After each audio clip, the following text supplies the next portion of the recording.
Hi, theory students. Today we'll be covering the first part of Chapter 33, which is about modes, scales, and sets. In this videocast, we're going to be giving you an orientation to this chapter and talking about certain kinds of terminology that we'll be using. The music that we'll be listening to is much music of the 20th and 21st century, and a lot of it is structured differently than the tonal music we've been studying. So listen to this Harvest song from Bela Bartok's 44 Duos for Two Violins. Let's listen to it first, and then we'll be asking some questions about it.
Okay, so here are some questions.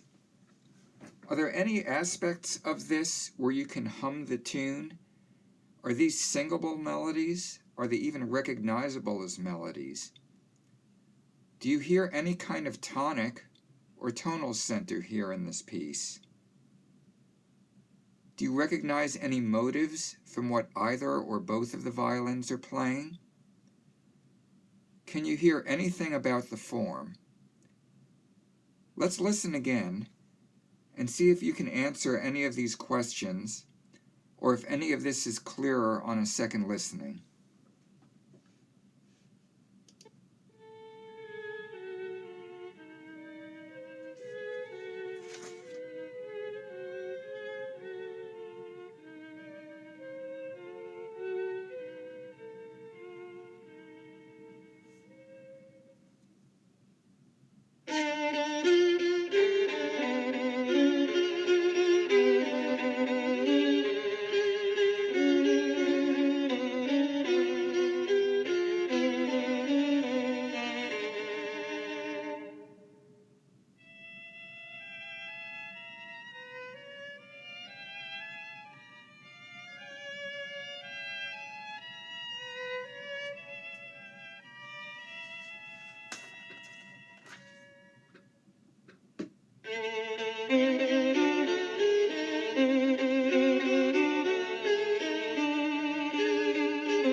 There were probably aspects of the motives that you can hear, but I'm not sure if you would think of this as an entire tune to sing.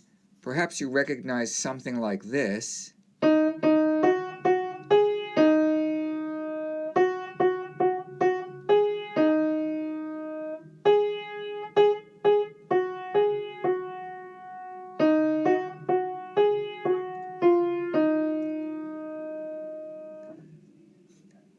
But I'm not sure if on one hearing you could remember all of the note repetitions and all of the times that this motive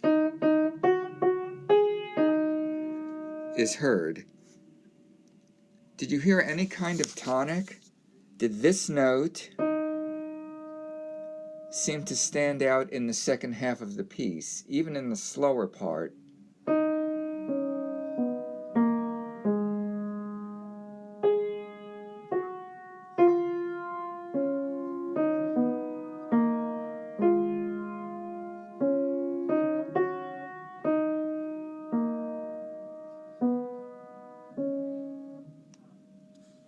You can still hear that standing out, but it's not used in the way we think of a tonic in a tonal piece with a functional harmony and things like that. As far as the form goes, did you notice when the music was soft and slower versus loud and faster? How many of those phrases were there? And was the music from the slow parts similar in each slow part? Was the music from the two fast parts similar in each part? I think you could probably hear that even on this just two listenings. Now let's develop some terminology for being able to talk about these. The first term we'll be talking about is pitch class. The pitch class are all the versions of a pitch, any octave, or any enharmonic spelling.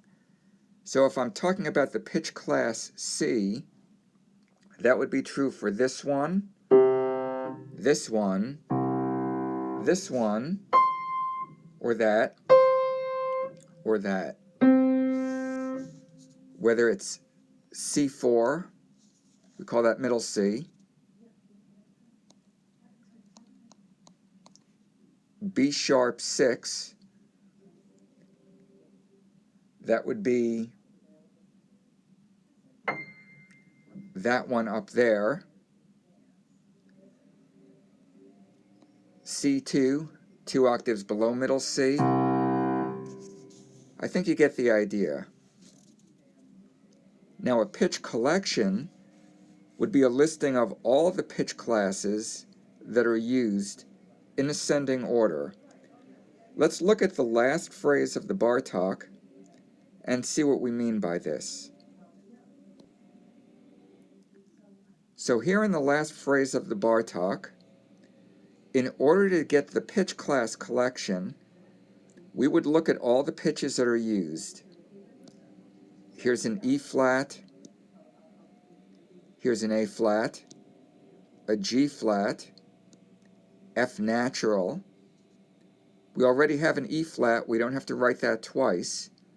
Okay, so all of the remaining pitches in this line were pitches we've already gotten earlier.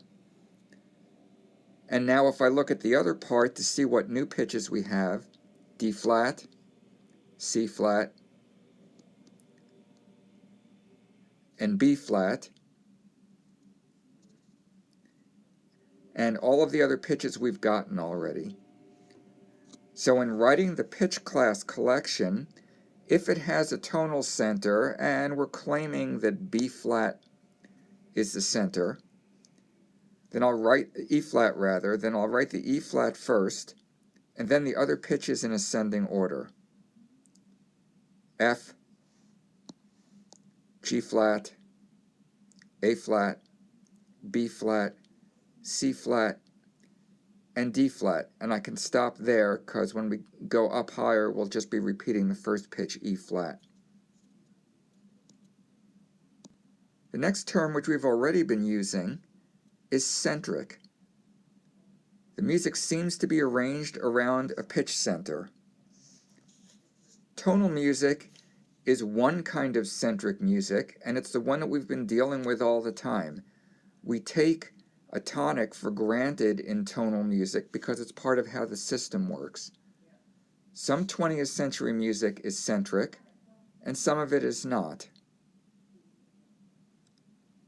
In addition, we can have a distinction between tonal and non-tonal music. In general, tonal music is built with either major or minor scales, functional harmonies, which support a tonic, and identifiable embellishments.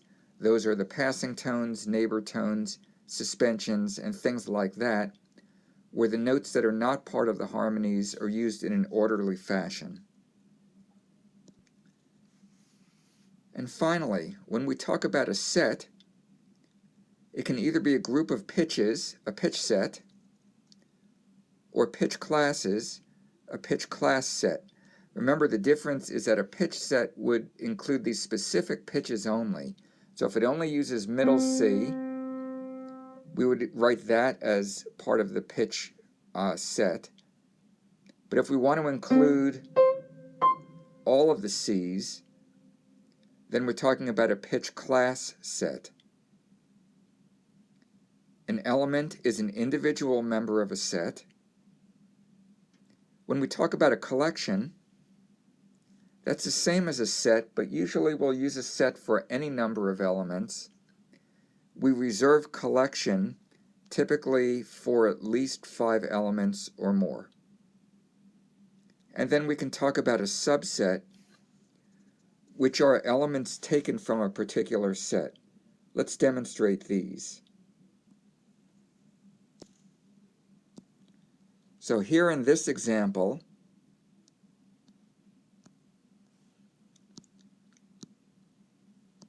I'm going to write a bunch of pitches.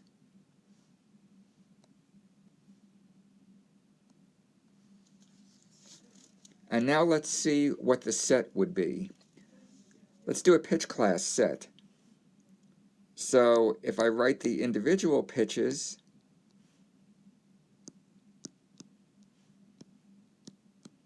note that I've got a little bit of repetition here. Sorry.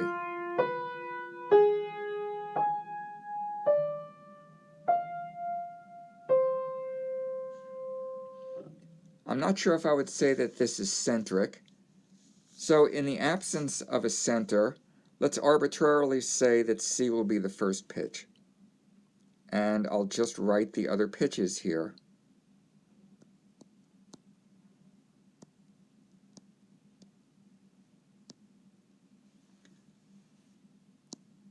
Okay, so there's our set.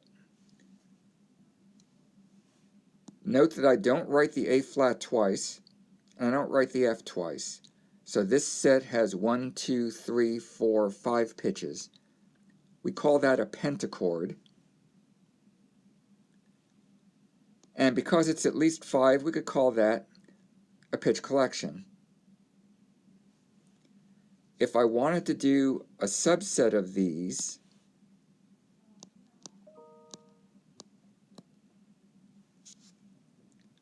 a subset would be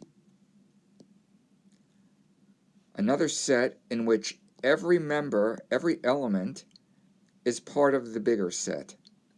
So DFB is a subset, CD is a subset, D, F, A flat, and B is a subset. We'll be using this terminology as we describe the things that we find in this music. In the next one, we'll be talking about working with diatonic modes, but that's all for this video.